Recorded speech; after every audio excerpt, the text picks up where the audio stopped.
Kulasekarapattinam rocket ஏவுதளத்திலிருந்து இன்னும் 2 ஆண்டுகளில் வெற்றிகரமாக விண்ணில் ராக்கெட் செலுத்தப்படும் என்று இஸ்ரோ தலைவர் நாராயணன் தெரிவித்துள்ளார். இஸ்ரோ தலைவராக பொறுப்பேற்ற பின் முதன்முறையாக காவல் கிணறு மகேந்திரகிரி இஸ்ரோ மையத்திற்கு வருகை தந்த அவர் காவல் கிணறு அரசு பள்ளியில் மாணவ மாணவிகளுடன் கலந்துரையாடினார்.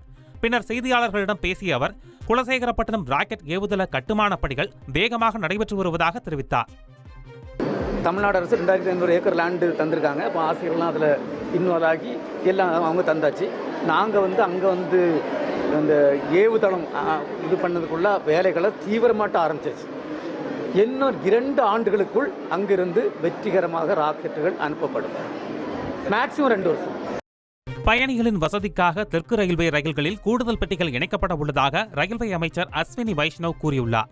செய்தியாளர்களுக்கு பேட்டியளித்த அவர் தமிழகத்தின் ரயில்வே திட்டங்களுக்காக வரும் நிதியாண்டில் 6626 கோடி ரூபாய் ஒதுக்கப்பட்டுள்ளதாக கூறினார். காங்கிரஸ் தலைமையிலான ஐக்கிய முற்போக்கு கூட்டணி ஆட்சிக் காலத்தில் ஒதுக்கப்பட்டதை விட 7.5 மடங்கு அதிகமாக தமிழகத்திற்கு தற்போது நிதி ஒதுக்கப்பட்டு இருப்பதாக அவர் தெரிவித்தார். 2948 கோடி ரூபாய் செலவில் தமிழகத்தில் உள்ள 77 ரயில் நிலையங்கள் அம்ரித் ரயில் நிலையங்களாக தரம் உயர்த்தப்பட்டு வருவதாகவும் அஸ்வினி வைஷ்ணவ் கூறினார். செய்திகளை உடனுக்குடன் தெரிந்து கொள்ள உடனே சப்ஸ்கிரைப் பண்ணுங்க.